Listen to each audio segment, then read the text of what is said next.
Assalamualaikum warahmatullahi wabarakatuh. Pada kesempatan kali ini, izinkan kelompok kami untuk mempresentasikan hasil diskusi dan penelitian mengenai analisis abnormal return pada perusahaan perbankan sebelum dan sesudah aturan kenaikan suku bunga oleh Bank Indonesia pada tahun 2022. Berikut ini adalah anggota atau peserta yang mengikuti penelitian serta diskusi dalam kelompok kami. Yang pertama ada saya sendiri, Andika Pramudia Kusuma. Lalu ada Amanda Aprilia, ada Baik Anita, selanjutnya ada Muhammad Nur Fadilah, dan yang terakhir ada Rini Nuraini.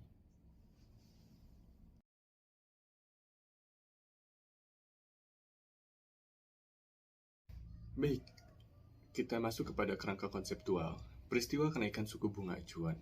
Peristiwa tersebut menjadi atau peristiwa yang mendasari penelitian yang kami lakukan, di mana peristiwa kenaikan suku bunga acuan berdampak terhadap perusahaan di sektor atau di jasa perbankan, yang mana apa yang ingin kita ketahui adalah rata-rata abnormal return sebelum dan sesudah adanya peristiwa kenaikan suku bunga acuan.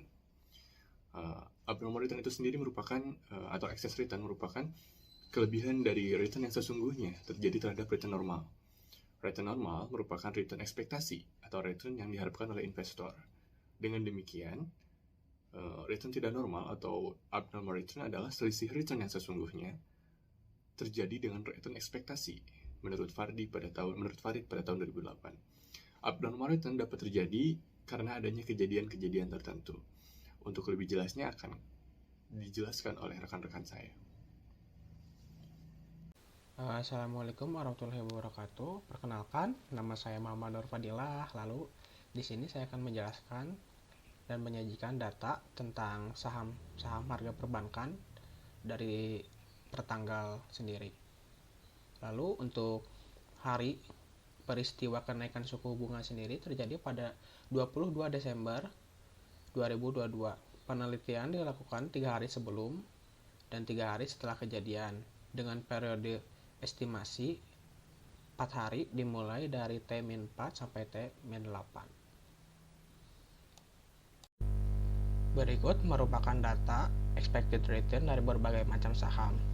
Metode perhitungan expected return yang digunakan dalam penelitian ini adalah menggunakan rata-rata aritmetik dengan cara TP atau periode sekarang dikurangi TP-1 atau periode sebelumnya dibagi TP-1 atau periode sebelumnya, di mana sebagai contoh perhitungan pada Bank BBRI pada tanggal 13 Desember 2022 atau periode T-7 dengan cara periode sekarang atau 4.970 dikurangi 4.850 dibagi 4.850 menghasilkan RI sebesar 0,02474. Begitupun pada periode T-6 atau 14 Desember 2022 dengan cara 4.980 dikurangi 4.970 dibagi 4.970 yaitu menghasilkan RI sebesar 0,00201. Lalu setelah menghitung RI dari masing-masing periode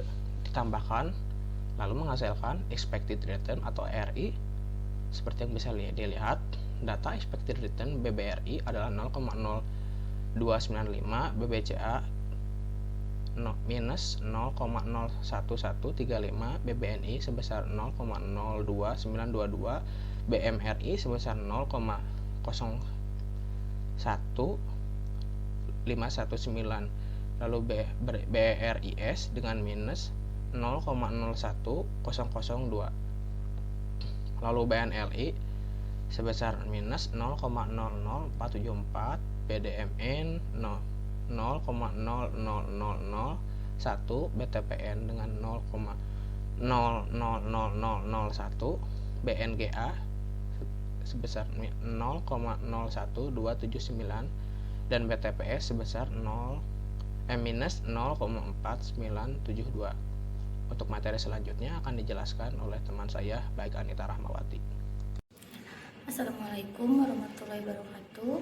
Nama saya Rini Nuraini, NIM dengan 511217107. Di sini saya akan menerangkan tentang rekapitulasi abnormal return dari beberapa saham. Di antaranya ada saham BBRI, BCA, BNI, BMRI, BRIS, BNLI, BDMN, BTPN, BNGA, dan BTPS. Yang dimana untuk di rekapitulasi abnormal return ini ada T-3 di mana untuk BBRI ada di angka 0,29 dan untuk di T12 nya ada di 0,390, untuk di T1 nya di mana Bank BBRI ini dengan suku bunga di 0,310, dan untuk T+1 nya ini ada di 0,161, untuk T2 nya di 0,167, dan untuk T3 nya 0,0397. Nah, untuk saham BCA ini di mana ada T3 nya itu 0,0172, untuk BNI ada di angka 0,067, untuk BMRI ada di 0,0251, untuk di BRIS ada di 0,567. Dan untuk average abnormal returns di mana saham BBRI, BCA, BNI, BMRI, BRIS, BNLI, BDMN, BTPN, BNGA, dan BTPS, di mana sebelumnya ini BBRI mencapai di minus 0,330, BBCA ini ada 0,0143, BNI ada 0,446, BMRI ada 0,01, BRIS ada di 0,030, untuk BNLI ada di 0,047. Dan untuk yang sesudahnya ini ada di saham BBRI itu ada di minus 0,247, dan untuk BBCA di 0,123, untuk di BNI ada di 0,337, BMRI ada di minus 0,151, untuk BRIS ada di 0,271, dan BNIL ada di 0,48. Baik, untuk selanjutnya ini ada uji normalitas, di mana untuk menghitung uji normalitas jika nilai signifikan lebih dari 0,05 itu berdistribusi normal, dan untuk nilai signifikan kurang dari 0,05 itu berarti berdistribusi tidak normal. Dan di sini untuk hasilnya di mana T3 yaitu dengan hasil 0,843, jadi kesimpulannya normal. Untuk T2 nya di 0,580 berarti normal, untuk T1 yaitu 0,760 berarti normal, dan untuk T0 nya itu dikurang dari 0,5 berarti tidak berdistribusi normal. Nah, untuk T+1 nya ini ada di 0,86 berarti disebut normal, untuk T+2 nya ini ada 0,36 berarti tidak berdistribusi normal karena kurang dari 0,50. Dan untuk T3 nya ini yang terakhir tuh ada di 0,961 di mana berdistribusi normal. Maka dari itu saham AAR sebelumnya yaitu 9,13 B itu normal, dan untuk yang sesudahnya di angka 8,000 berarti itu normal. Sekian, terima kasih. Baik, selanjutnya adalah menguji nilai dugaan dengan menggunakan satu dataset sampel yang ada. Sebelumnya, pada saat uji normalitas, kita mengetahui bahwasanya terdapat beberapa data yang berdistribusi normal, namun terdapat juga beberapa data yang berdistribusi tidak normal. Maka, untuk data-data yang berdistribusi normal, dilakukan uji one sample t-test untuk menguji dugaannya, di mana data-data tersebut terdiri atas data T-3, data T-2, data T-1, data T+1, dan data T+3. Untuk hipotesisnya sendiri, untuk H0 itu tidak terdapat abnormal return yang signifikan saat kenaikan suku bunga. Untuk H1-nya itu sendiri yaitu terdapat abnormal return yang signifikan saat kenaikan suku bunga. Untuk dasar pengambilan keputusannya sendiri yaitu jika nilai signifikansi lebih kecil dari 0,05 maka H0 ditolak dan H1 diterima, yang berarti terdapat nilai abnormal return yang signifikan saat kenaikan suku bunga.